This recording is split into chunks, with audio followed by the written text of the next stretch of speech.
My name is Gustav Blix, and I'm a member of the board of the Hjalmarson Foundation, but also a member of Parliament, where I work as the Moderate Party ranking member on the Committee of European Union Affairs. I'm also on the Committee on Foreign Affairs. And we are here today with our friends from our sister party in the United National Movement of Georgia to have a brief seminar on the development in Georgia. And with me today I have David Bakradze, who is the parliamentary minority leader and former speaker of the Georgian Parliament. We also have Irakli. Kandelaki. You pronounce that. So, yeah, I'll help you with Georgian names because they're a little bit difficult. So, together with me, we have two members of parliament. That's Ms. Tinatin Bokuchava and Mr. Georgi Kandelaki. And we have our party secretary for international affairs, Mr. Irakli Kavtaradze. And it's a pleasure to be here and to with all of you. So. Thank you for the help with that. I will try to keep this on a first name basis then. Anyway, David, I'm going to leave the floor to you for a brief introduction on the development in Georgia. So please, go ahead. Thank you. Thank you very much, and thanks everybody for being here. I think Sweden is one of those countries which traditionally cares about the Eastern Partnership and about the part of Europe where my country is located. So it's very important to be here and to be here at the moment, which is, I believe, decisive moment for not only Eastern Europe but for many countries, especially countries which are located in Russia's neighborhood. And first of all, I mean the current affairs in Ukraine, which preoccupies most of international attention at the moment, and that includes also attention in my country, because we believe that what's happening in Ukraine now is decisive not only for this country, but it's decisive for the future of the all Eastern Partnership countries and even beyond, because what's happening in Ukraine will have a domino effect on almost all countries located alongside the Russian perimeter and beyond. So, why I say it? First of all, because it's very important that EU and United States give a strong response to Russian actions in Ukraine. Because if Mr. Putin emerges as a winner out of this situation, out of this crisis, then of course we should expect future complications in other countries. And first two countries which come to everybody's mind is Georgia and Moldova, and of course as Eastern Partnership countries with declared European aspirations, we are leading this list. But it's not only about Georgia and Moldova. Let's take, for example, a remote country like Kazakhstan, which has huge importance for stability in Central Asia and supply of energy resources to Europe.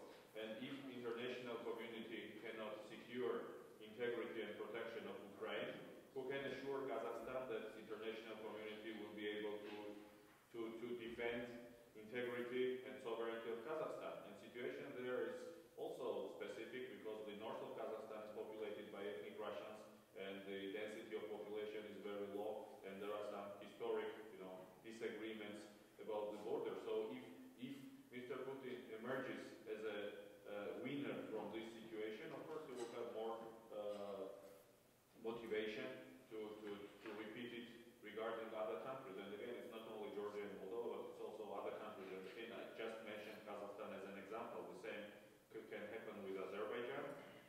There are tensions in the northern part of Azerbaijan, bordering with Russian Federation, with Dagestani Autonomous Republic, which may be exploited and used by Russians.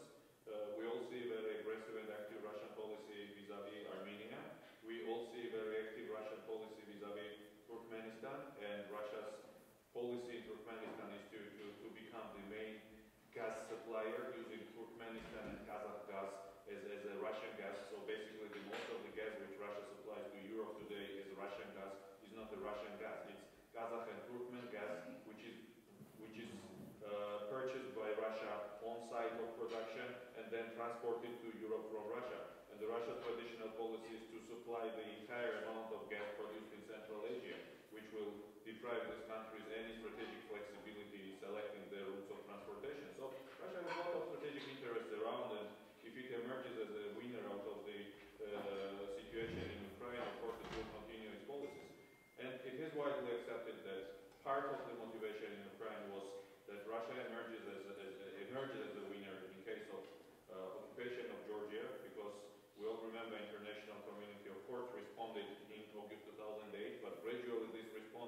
down, and in about 6-8 months period, everybody returned to Russia to business as usual. And I think that was one of the factors which encouraged Russians to do what they do today in Ukraine. And it's not a secret, reading Russian policy papers and interviews of high-ranking officials today, that is the count. Their calculation is that because of the sanctions, in an immediate perspective, they will lose approximately $130–150 billion, which is digestible for Russian economy. But then, from 2015, everything will come back to business as usual, and that will help Russia to recover. So that's what openly said, and I think Georgia's case in 2008 contributed to this perception that what matters is that you just stand strong and do not compromise for a few months, and in few months, everybody will come back to business as usual because Russia is big, Russia is important, and the entire Europe needs Russia as an energy supplier, as a market, and as a contributor to security. So that's the calculation. So that's why it's very important that the situation in Ukraine is resolved. And I think what the West needs in Ukraine is a full-scale economic containment of Russian activities. And what is very important, because the economy is the price which Russians should pay for their aggression in Ukraine. I mean, of course, we're not talking, it's no longer Cold War, and nobody is talking about nuclear containment, it's back in the past. But the price today is economic containment. So Russia should see a very dramatic economic cost, economic price of its activities, and it should not be an economic cost which is paid today, next month, but then it goes down and in 6 months everything is business as usual. There should be lasting, durable and standing sanctions unless Russia completely reverses its policies. Because again, it's very important that Russia and Mr. Putin do not emerge as winners out of this case. And it's very important that whatever happens in eastern Ukraine, the Crimea case is not forgotten. Because now everybody cares about eastern Ukraine, and if things, thanks God, I mean, continue smoothly or end smoothly in eastern Ukraine, chances are very slim. But if things go successfully in eastern Ukraine, it does not mean that everything goes well, and it does not mean that Europe and the United States was successful and won this case. No, because Mr. Putin has already Crimea in his pocket, and that should not be ignored and that should not be omitted. So Crimea should be part of the equation, however things develop in eastern or the southern Ukraine. So that's about Ukraine, and I mean, we are, as country Georgia, are also approaching the moment which became the casus belli for Ukraine, which is signature of association agreement, and it will happen in June. In case of Georgia, I don't expect that something dramatic will happen before June and signature because of two reasons. One reason is that right now Russia is too preoccupied with Ukraine, and Ukraine is a big trophy, so Georgia cannot be compared to that. So now Russians care about Ukraine. And second reason is that unlike Ukraine, for Georgia, signature of association agreement is not game changer. So Russians can pursue their policies even after we sign association agreement. So they are not in a hurry, and I don't expect anything dramatic happening in Georgia before June, which does not mean that we are out of the risk area. We are in the high risk area, but it may happen well after June rather than before signature. So the fact that we sign this agreement should not be misleading that everything is okay and we are not under the risk. So that's how we approach. Unfortunately, we have fundamental concerns about Georgia's internal developments, how we approach this moment, signature of association agreement, and how we meet these increased risks coming from Russia. Because at the moment, what happens in my country is that, I mean, we are more unstable than we have been a few years ago. You know, last year, my party, we lost parliamentary elections. We had first ever peaceful transfer of power in our history, and that was our chance to build more stable society. Because, you know, it may be a surprise for mature democracies, but in our part of the world, in post-Soviet states, we have countries where we never experienced peaceful transfer of power through elections. Georgia was among them. And we did it last year first time, and that was a big step forward for countries' stability and democracy. So that was a chance to have more stable society.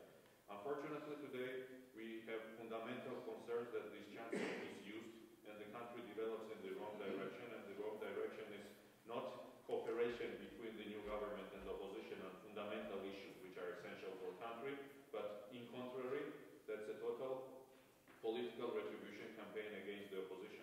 And this large-scale political retribution campaign which goes against the opposition makes the country more vulnerable, makes the country split, and makes the country more difficult to defend under the external threats. And again, we are in this area of extended external threats because nobody knows what will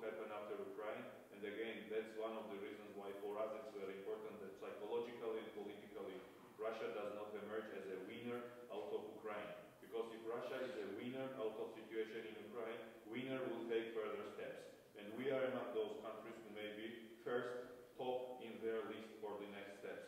Again, it's not only us, it may be Moldova, it may be Azerbaijan, it may be Armenia, maybe Central Asia. I don't want to go as far as speculating about Baltic countries, although there are a lot of worries inside Baltic countries how things develop. But anyway, if Russia emerges as a winner, that will have a huge negative influence on us. And again, my fundamental worry about internal developments in Georgia is that we meet the threat in a very bad shape, in a shape where the society is split, when government is totally preoccupied with political retribution campaign against the opposition, and when we have reduced sense of stability in our society because of this political campaign. So these are the risks, and that's why it's very important that we have very close cooperation with international community, and Sweden is one of those countries who has disproportionately loud say in EU's foreign policy, and here under disproportionally I mean positive, disproportionally very positive sense. We always had a loud say in EU's foreign policy when it was about Eastern neighborhood, and I hope you will continue it, because at the end of the day, success of the Eastern neighborhood is an important and essential element for the success of the whole idea of Europe, Poland free. Because if Eastern neighborhood countries are forced to go back to post-Soviet orbit or post-Soviet influence, there will be no idea of Europe, Poland free implemented, and today Eastern neighborhood is the battlefield where it will be decided whether the project of big Europe will be completed successfully. Ukraine is part of that battle, Georgia is part of that battle, Moldova is part of that battle, so we are grateful and we believe that your policy greatly contributes to the success of Eastern neighborhood, thereby contributing to the success of the Greater Europe project. So thank you, and with this I hand over the word to Ms.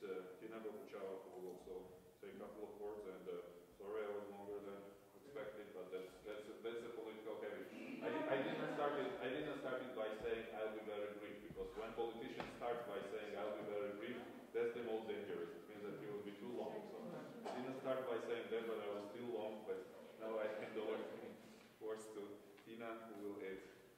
Right, thank you, and I think that David gave such a comprehensive overview, really, that I'm not sure that I can add more, and perhaps we'll have some questions that will lead us into specifics. But as somebody who is not as experienced of a politician as David is, this is my first term, I also want to offer my perspective, which is that what the previous government did of Georgia, the United National Movement, the party that we represent, is that we tried to create the narrative that now has become the narrative of Europe and the West in general on Putin, which is that this guy, what he really wants is to rebuild the Eurasian Union.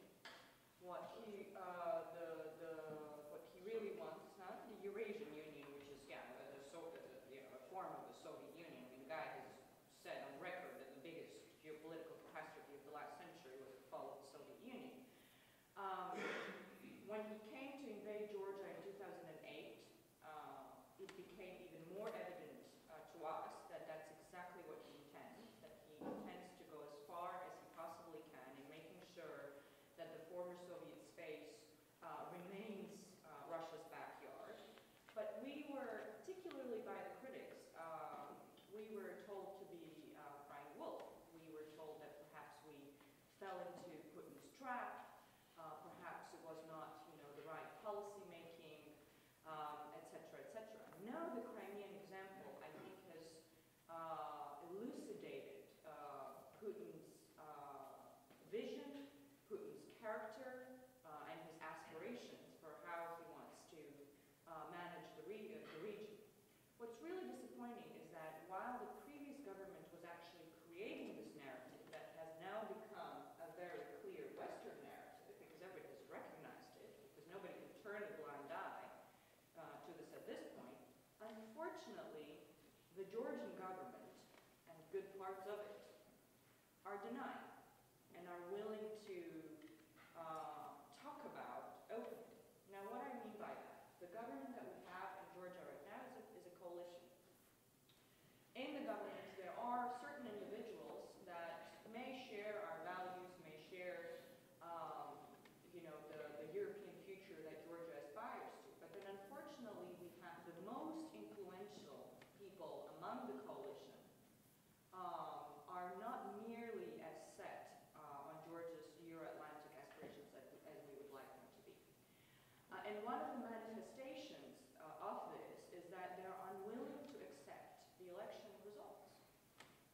they won.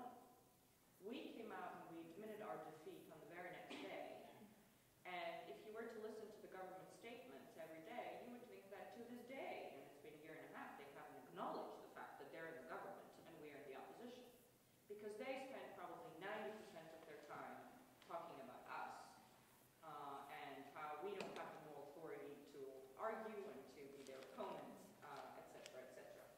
So again, in the Russian context, I think for Georgia, what's really important is that Georgia is that the opposition party is actually allowed to continue its work because it's clearly pro-Western, and its extinguishment does not open up room for possible Russian-oriented political leaders to emerge or to become stronger, which is a very real possibility, and it's something that the government talks openly about, that instead of the United National Movement, who they would like to see, for example, as a name I'm going to throw out that might not mean too much, a woman by the name of Bakradze, who in the aftermath of the 2008 war, where 20% of her territory was invaded by Russia, went to the Kremlin and shook hands with Vladimir Putin.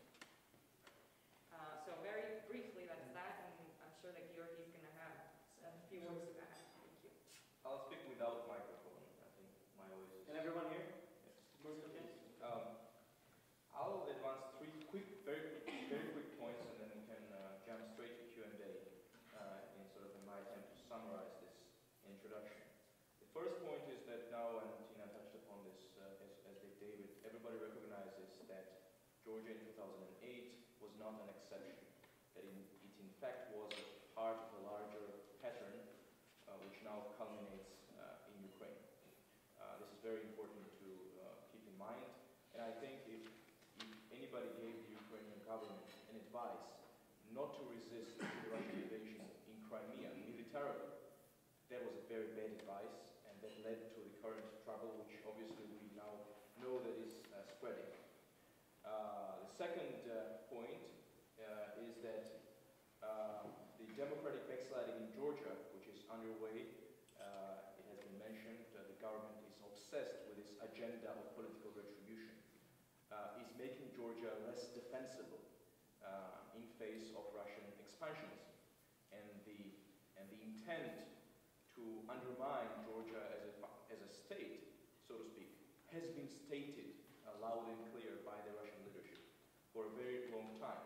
So as Georgian democracy sort of goes into the downward spiral, it becomes, as a country, less defensible in this worsening strategic picture. And the third point is that the current Georgian government is basically repeating the path of Mr. Yanukovych. It was Mr. Yanukovych in the beginning was also trying to maintain pro-European rhetoric. He was saying, yes, I see European future for Ukraine.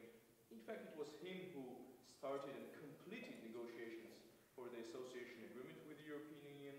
He spared no efforts to improve relations with Russia. He gave up the NATO ambition. He gave the Russians huge bases in Crimea for 49 years.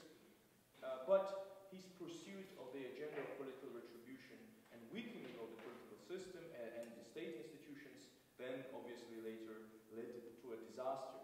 And we're witnessing the repetition of these tendencies with a much higher pace, so to speak, because, for example, the number of people that are touched by this retribution is much higher in Georgia. We have many more people in jail, including our leader and Secretary General, former Prime Minister, Mr. Merabishvili. We have many more people charged, likely to go to jail, such as our campaign manager, former Mayor, Mr. Ugulov, one of our leaders. And many more people are being regularly interrogated. Not exactly charged, but regularly interrogated. 10, 15, 20, 30 times. You know, in the end, our party overall is not a party of fanatics. If somebody in some small town is interrogated 25 times, that somebody is likely to disengage from politics. So these are my three quick points, and we're happy to answer your questions. Thank you. And let me just start with some questions on my own before we open up the audience. So start thinking about those questions as well. I had the privilege of visiting Georgia in the run-up to the parliamentary elections. And we could see then a very open society that was doing a lot of reforms, trying to do a very good democratic elections. Then came the elections, and by international standards, international monitors and observers, it was a very good elections, the best that Georgia has ever seen, and I think one of the best the region has ever seen. But with an outcome where your party gained about 30% of the votes, but since then, 40% of the votes, yes. But since then you've had a number of defects in your parliamentary. Could you tell me some of the examples of how the difficulty of being, even if you're a member of parliament, of being in opposition? I mean, there's one thing of being opposition on the streets. That's also often very tough, even tougher perhaps. But give some examples of what's going on in your parliament when it comes to being in opposition. You rightly mentioned the factors, because now the number of our faction is significantly reduced compared to initial number of MPs which we had in the parliament, and the reason for that is that people change their party affiliation. That may happen in every country, but the problem is that it happens because of pressure, mostly from prosecutors' office and financial police, and it happens because people are threatened. And what is the worst part of it is that once people change the party affiliation, all this pressure, all these charges are dropped. And that's a clear signal of selective justice, and that is the problem. Because yes, nobody is immune against the law, and if somebody conducted or committed any crime in previous years, of course, it should be investigated. No question about it. But the problems start when this investigation is used as a political leverage for influencing somebody's political affiliation. And when eventually, after changing the political belonging or political sympathy, all these investigations and charges are suddenly dropped. So that suddenly person becomes innocent. When he was guilty 2 days ago and there was full-scale investigation, he just changes the party affiliation, he leaves the parliamentary opposition, and 2 days after suddenly he becomes innocent and the investigation is dropped. I mean, this is the problem. Not the fact that somebody can challenge our track record or somebody can investigate if there was any crime or misconduct conducted by any MP. So we have cases like that. We had few cases when MPs, members of parliament, made it public.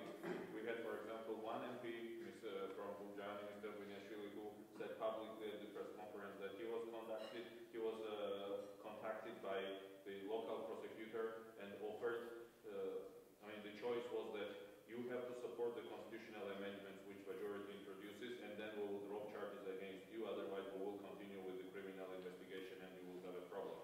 So, and this guy, this member of parliament, he made a public briefing and public statement about it. So we had few cases like that, about MPs making public statements and pressure. We had few cases when MPs didn't make public statements, and you have to understand that when you change this party affiliation, it's also part of the deal that you don't make public statement and you don't make a scandal, but you just change affiliation and your problems are resolved. So for the moment we have 13 defectors who change their party affiliation like that, and that's one of the parts of the problem which we see in parliament. The second part of the problem is how opposition is treated in terms of our rights in the parliament. And just a small example, we as opposition have our quotas. For example, we have our quota in Supreme Council of Justice. That's an opposition quota. It's still empty, it's vacant. The reason is that whoever we submitted as our nomination to this Council of Justice, majority always refused to accept. And the counter offer on the side of majority was that we will tell you who is acceptable candidate for us, and if you nominate that acceptable candidate, then we will support. But excuse me, if it is our quota, it means that we select and we nominate anybody whom we like, not whom majority likes. So that's the attitude, and so far this quota is empty. The same about quotas, we have also the Georgian public broadcaster, and there is the governing board of public broadcaster, and their opposition has 2 quotas, again empty, because again, majority, we could not agree with majority. And again, offer from majority was that, if you submit guys whom we like and whom we recommend you to submit us, we will support, otherwise not. But excuse me, if we submit the guys whom majority recommends us, then it's no longer our quota. Then it means that it's majority submitting their own favor. So it's another small example that when it comes to rights of opposition inside the parliament, there are problems. And third, the most important element is the climate. And one should say, and I could agree that compared to overall climate in the country, Parliament is slightly more advanced in terms of working together. And I mean, we sit at the same pole and we have to work together despite a lot of, personal love-hate stories on the both sides. And in that sense, Parliament may be a good example, but we still have big problems there with hatred language, with hatred speeches, with aggression, with even frequent physical, incidents and conflict which take place in the Parliament. And that's part of the life which I certainly do not like, because when you have a member of Parliament who in his public interview thinks that our opposition members of Parliament deserve to be skinned alive like rats. I don't believe anything like that is ever said in Swedish Parliament. But when you have your colleague who publicly in his interview says that you deserve to be skinned alive like a rat, and next day you meet him and you have to sit next to him and vote for the same law, it doesn't make life easier. So this general sense of hatred and non-tolerance is another problem which we face inside the Parliament. Again, at the same time acknowledging that compared to overall climate in the country, Parliament is doing relatively well. And we had few cases when we were able to cooperate. We had few cases when we were able to vote for the same pieces of legislation, for the same resolutions, one of which was the most important, that was resolution supporting our foreign political goals and our European integration. And we believe it was our victory because we were pushing for this resolution and pushing majority to support this pro-European parliamentary resolution. So we had these cases of cooperation, but together with it, we have the cases which I described. Pressure on MPs, non-respect to opposition quotas and rights, and the overall atmosphere of aggression and hatred which is there. So that's the climate in Parliament now. And outside Parliament, there's an even tougher climate sometimes. Georgi, you often send reports on what's going on in the country. Can you share some of the experiences that you see from daily life in Georgia of what it is like to be in opposition? Surely we don't want to overburden you with all sorts of details, however important might they be. But I'll just make a few key points on this.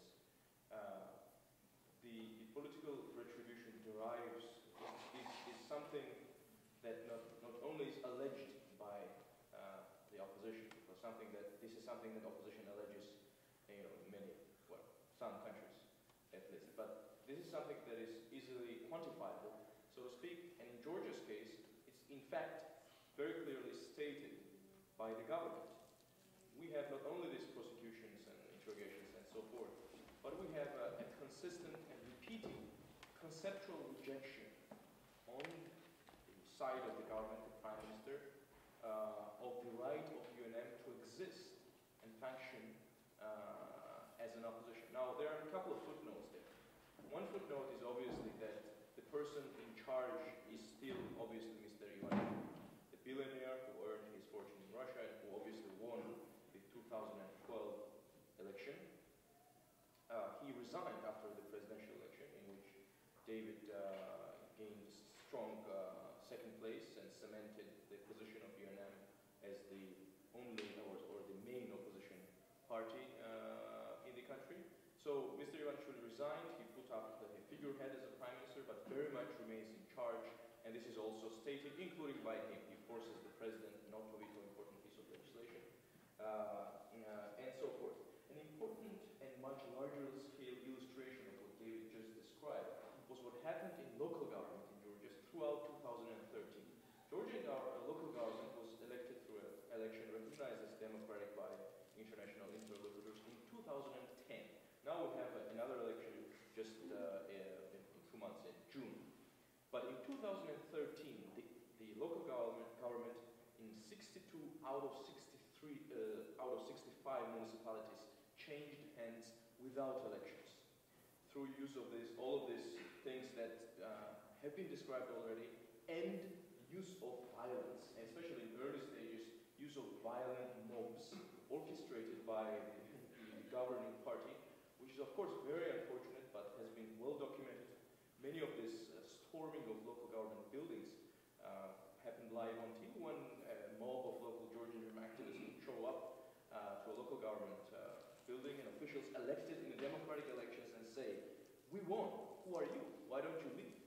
And this is obviously something, this development is something that has remained, unfortunately, outside of Western radars and radars of our friends. And this is something that hurt Georgia's democratic development considerably. Because obviously, electoral change of government is something very important, is indicative of success of a political system, and we do take credit for making that possible, even though we lost. So that government changed through elections and nothing happened in the country, nobody's running around with weapons. But obviously, as it is well known, it's not enough.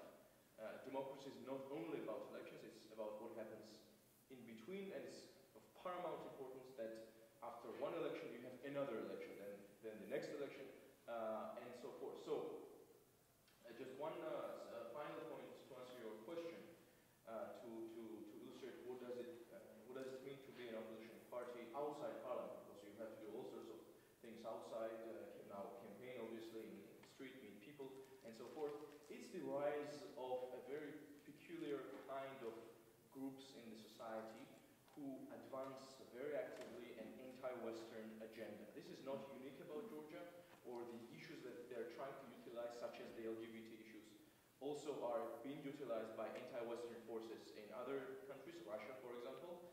But these groups, all of whom are very much on the rise, very much spreading around, are directly linked with the government. And indeed, in many cases, our party has presented very spectacular evidence of these connections, or the organization of particular attacks on our campaign events, for example, by the Georgian Dream.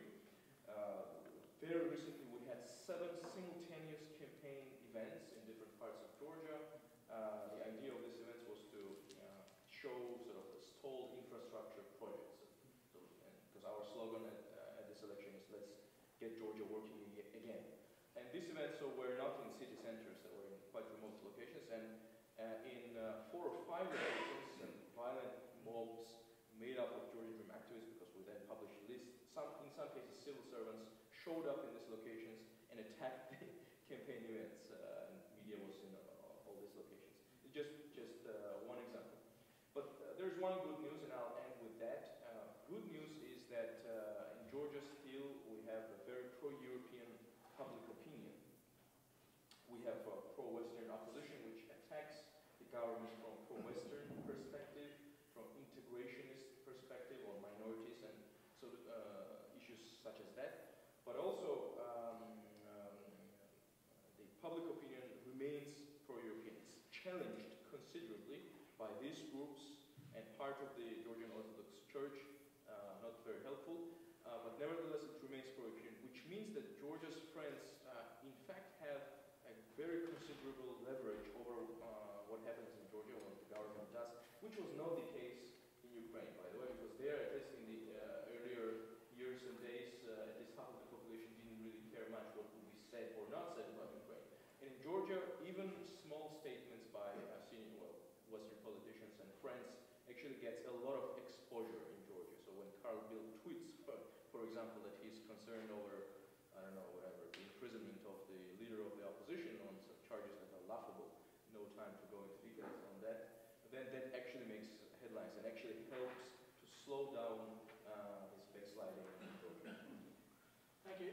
Let me just, I'm going to give you the word, but I want to put in some more perspective on that, because one of the reasons why Georgia was such an obvious example of reform and change was that Georgia was on a path that was similar to what happened to other countries that joined the EU. If you look, for example, at the difference between Poland and Ukraine since 1990, it's obvious that Poland has had such a tremendous economic development compared to Ukraine. Georgia was following that path as well. Then came the 2008 war, and also, I would say, in some respect, a response from EU, which is the Eastern Partnership. But now we are seeing a different development in Georgia. So could you please give your comment, but also perhaps comment on how is today life and economy and all of those things going in Georgia right now? Because I also think those are important things for a government to perform to their population, otherwise there will be trouble ahead. So how is the general life, outside politics, outside opposition, just the general life of Georgians today compared to perhaps a year ago? Sure. Just one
Another woman, for example, was collecting signatures for David during the presidential elections, and she was beaten up.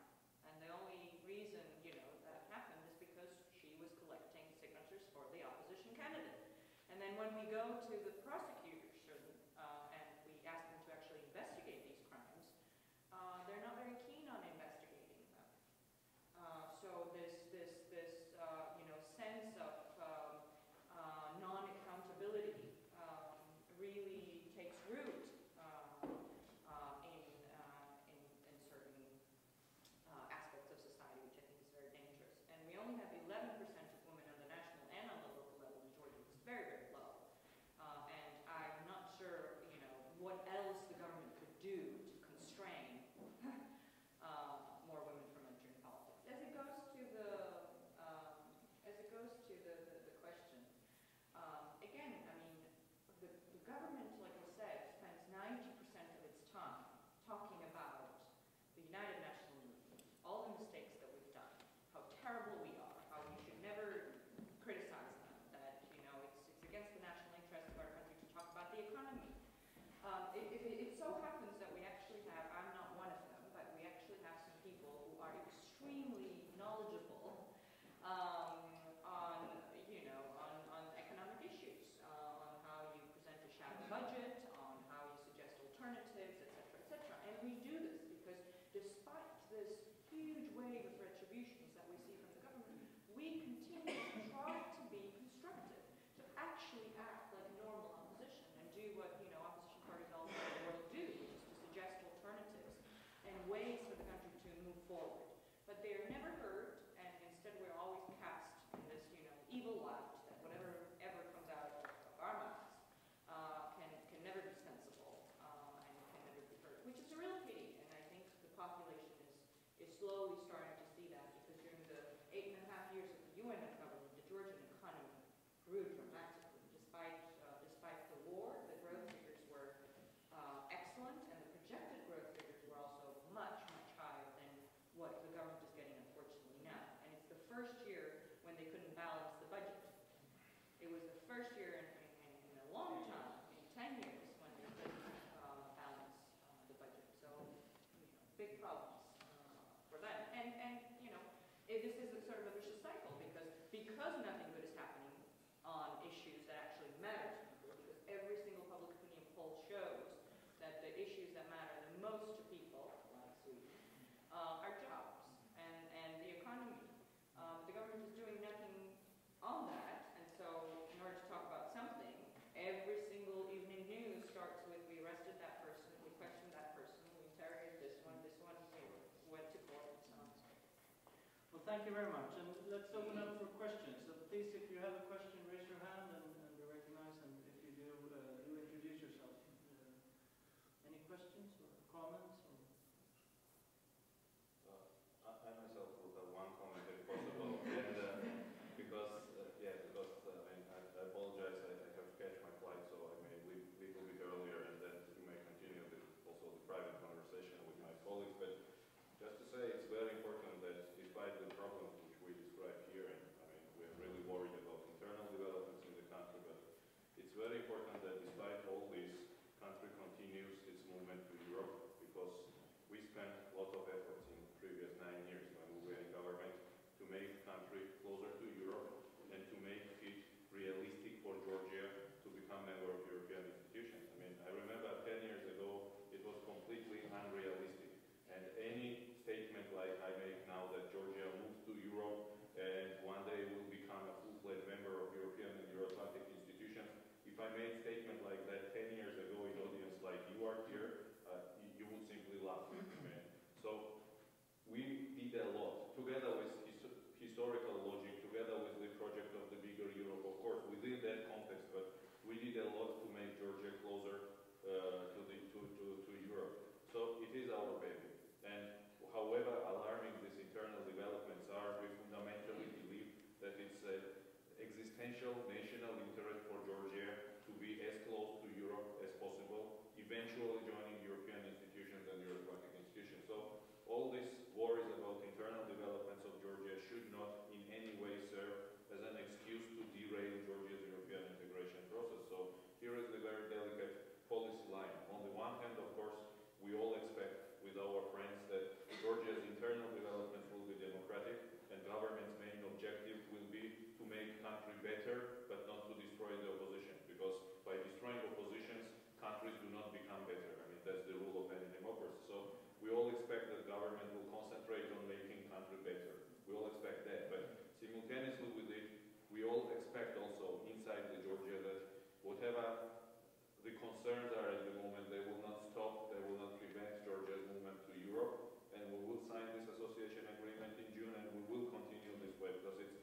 existentially important for us, for the country, that we continue our European integration, because that's our belief. That was my belief when I was in government, that's my belief when I'm in opposition, and that will be my belief when I will be just an ordinary citizen of the country, that if my country wants to have a future, we have only one option, to be normal European democracy. Because located where we are, we have no choice, we have no luxury.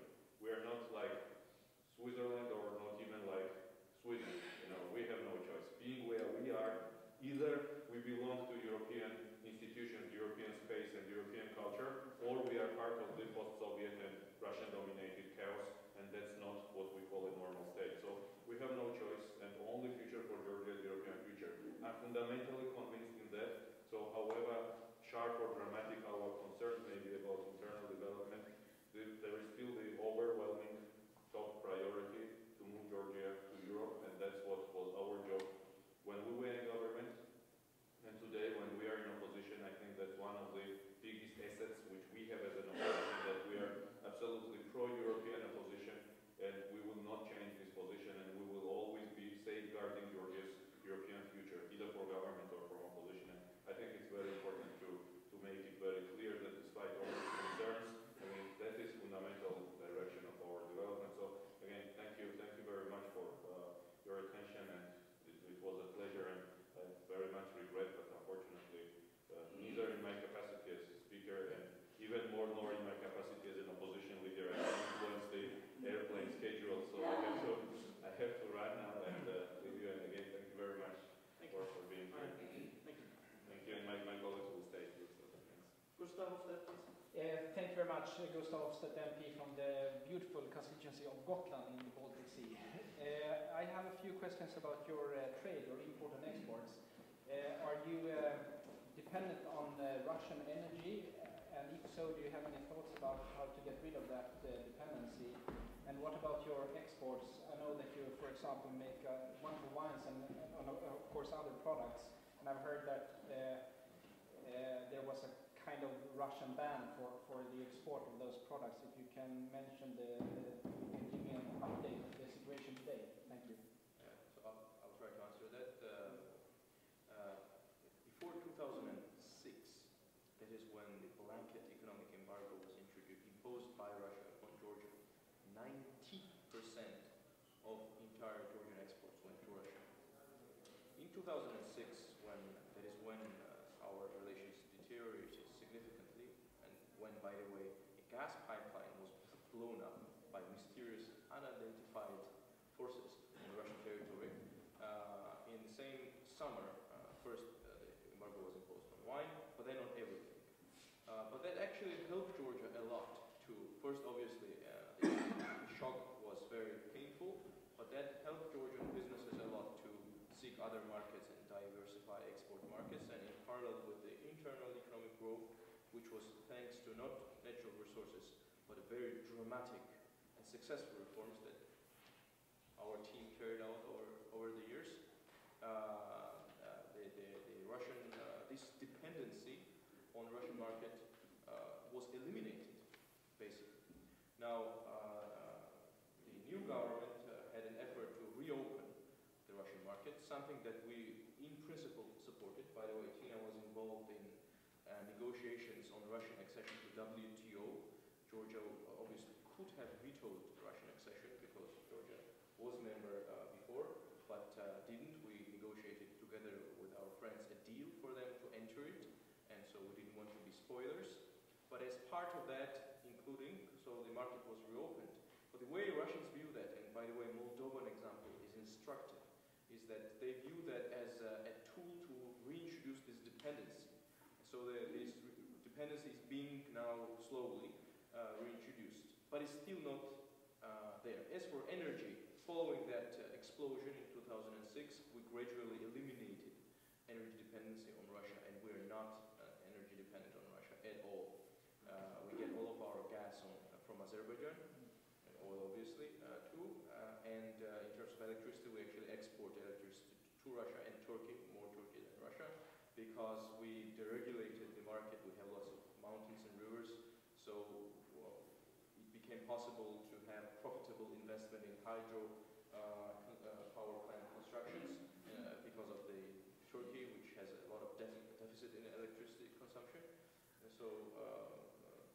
That would be my answer to your question. Thank you. And I could also point out that it also gave us the privilege of enjoying Georgian wine, for example. So now you can find at least 15 Georgian wine on the Swedish government monopoly on those. 7 red, 6 white, and 1 champagne. Peter, please. I'm Peter Lux. I was one of the founders of this foundation 20 years ago. Maybe I didn't pay attention well enough, but I wonder, could you comment a little bit the relationship between the Swedish government and Putin and Russia? I'll go ahead and answer that one. I think it's a tough one, and I think a lot of people accused us of overplaying the card that Bidzina eventually was a Russian stooge.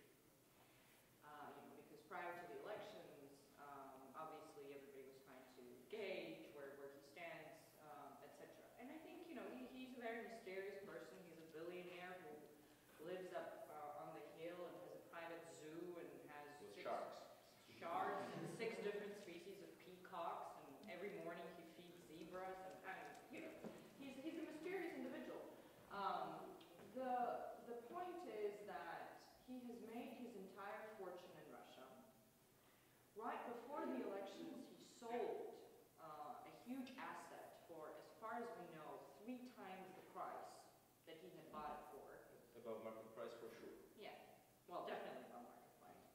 And as we very well know, a couple hundred million transactions are not made in Putin's Russia without his okay. And this was right before the parliamentary elections where, we got defeated.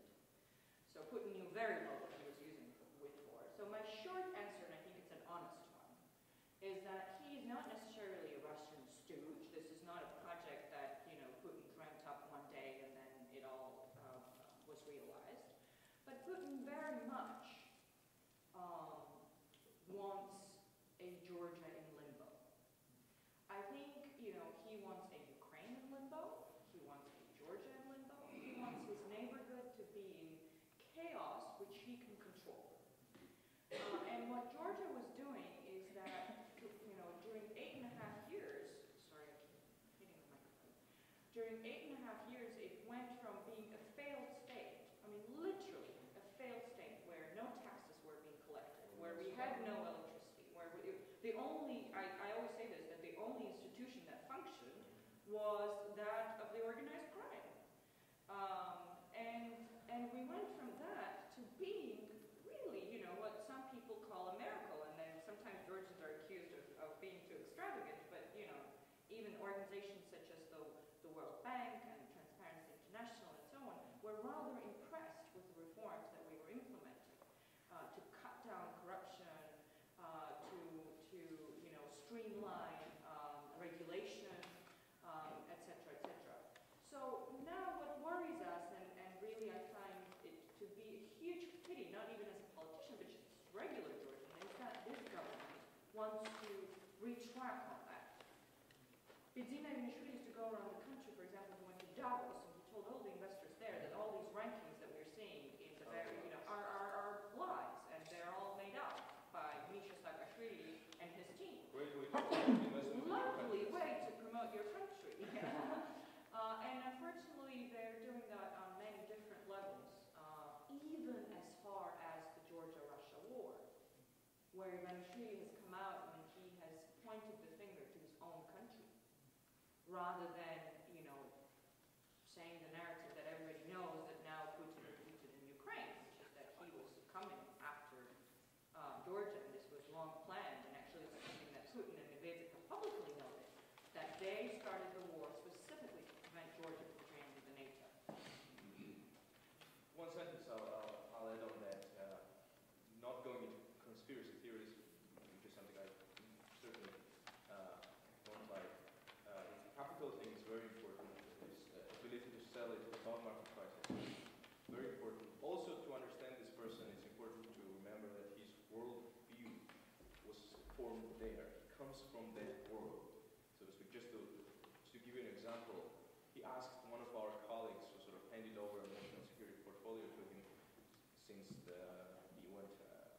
some details of it, so we do too. He said that he heard that 9/11 was organized by Mossad, and whether that was true or not. That's indicative of the world. You don't like conspiracy theories, but he likes conspiracy Well, sure, he believes in the world Jewish conspiracy and all that. But if you look at his track record, now he informally has been in power for more than a year and a half. If you look at the hard facts of his track record, number of moves on key strategic issues have benefited Russian interest or Putin's interpretation of Russian interest and have harmed ours. For example, on Ukraine, Georgia has invested political and economic effort, huge effort in Ukraine over years, starting from Orange Revolution, which I spent in Kiev, throughout. In our national security documents, Ukraine is our strategic partner, and there have been not only no efforts to stand by Ukraine in this situation, but there haven't been, for example, no high-level visits to Ukraine, not only during this crisis, but ever since this guy came to power, at all, even during Yanukovych's time. This even on parliamentary level, and this in itself is a statement. Then, for example, he declared a number of individuals jailed for spying for Russia and political prisoners. Some of these individuals were Russian citizens, and some of these individuals were proven officers of the Russian military intelligence, the Giorgi that is now so active in Ukraine. So how can a Giorgi officer be a political prisoner whose political views are not known and who was not really engaged in politics? Then some appointments in the national security apparatus, very dubious people with very dubious links. Then testing the foreign policy consensus. Well, he retracted because we attacked him, and we still, as the main opposition party, we still can influence the public discourse to a significant extent. But he did make these comments a lot. For example, that if the Eurasian Union is a good thing, we should analyze it. The whole world is studying the Eurasian Union. If it's a good thing, why shouldn't we take it? So he's non-committal on these values. Western values is something that is not his baby, so to speak. But he's not crazy. Well, he's not suicidal either. He knows that there is this public opinion, there is this opposition that attacks him from this particular angle. So sharp move is not impossible. But to consider the dynamic inside his coalition for the last few months is instructive. In this end, that could lead to an important point of what's Russia's game in Georgia. The dynamic inside the coalition is the following. That obviously there are people who have pro-Western credentials there, such as the chairman of the parliament, Mr. Shvili, the defense minister, and in our view, their values are okay. We have same views on the sort of main fundamentals. But these people have been continuously marginalized, and the people who do not have this sort of values have been coming to the forefront, and they are led by somebody who was a top Communist Party official who has become an informal boss in parliament. So that would be my long answer to the question of what are the dynamics between Ivanishvili and Russia. Well, thank you. And we're running out of time, so let me just ask one final question. The Hjalmarson Foundation, Sweden, the EU, we've all been active in trying to promote democracy and Georgian integration into not only Europe but also the Euro-Atlantic community. What else can we do now to support the cause of Georgia and the cause of democracy and the European future for Georgia? What can we do? I'll have a very brief answer, so I'll go first.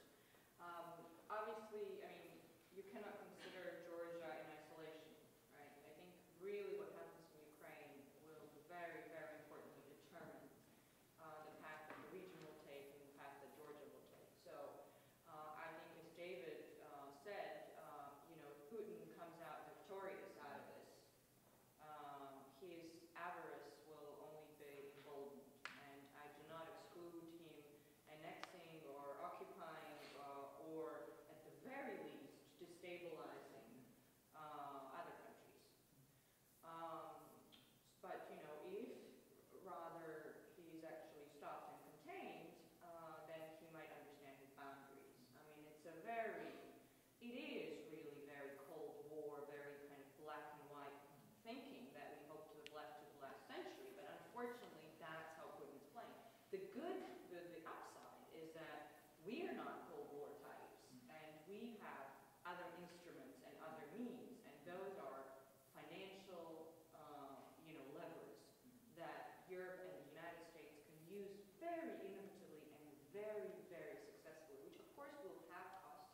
pursue their own populations, and the cost is the highest in Germany, obviously.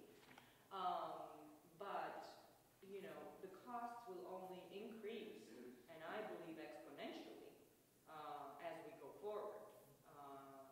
So yeah, and then in terms of Georgia, I mean, David also said that, you know, the strong support that we receive from Sweden and our other friends, obviously, for Euro-Atlantic integration, we hope to be continued, but that we shouldn't shy away from being honest, either with the opposition leaders or with the government leaders, about what the expectations for Georgia are as a member of the European community. And that is not jailing opposition activists. That is not releasing people who are GRU agents as, you know, political prisoners, etc. All these things that we talked about. Well, thank you so much. I think we have to wrap up that. But also let me just stress, this is an important time not only for Georgia, where you have the upcoming elections, the local, you have the upcoming elections of Ukraine. You also have upcoming elections here in Sweden and in every other European Union member country on the parliament, and I think this is the European election. So I think this is a growing issue for all of us, and therefore I also want to thank you for coming and contributing to the European and Swedish debate that we have here on these important issues. And also let me then say, because I'm running for election in September, but I also think that this election in the fall in Sweden and also upcoming elections in Europe all over will be important, because I think you're absolutely right. We need to be very, very strong on Putin now. We have to be very, very open to all forces in Europe who wants to build peace and community and a relationship and a union. But we also have to re-strengthen the European core. We also have to do our own homework here, making sure that our economies are vital, that we are competitive, that we have muscles to also put something behind all the big words. So like that, I see a lot of important elections. I hope to see you back here soon, campaigning and helping us, as well as we will continue campaigning and helping you. Good luck with that, and thank you so much for coming here.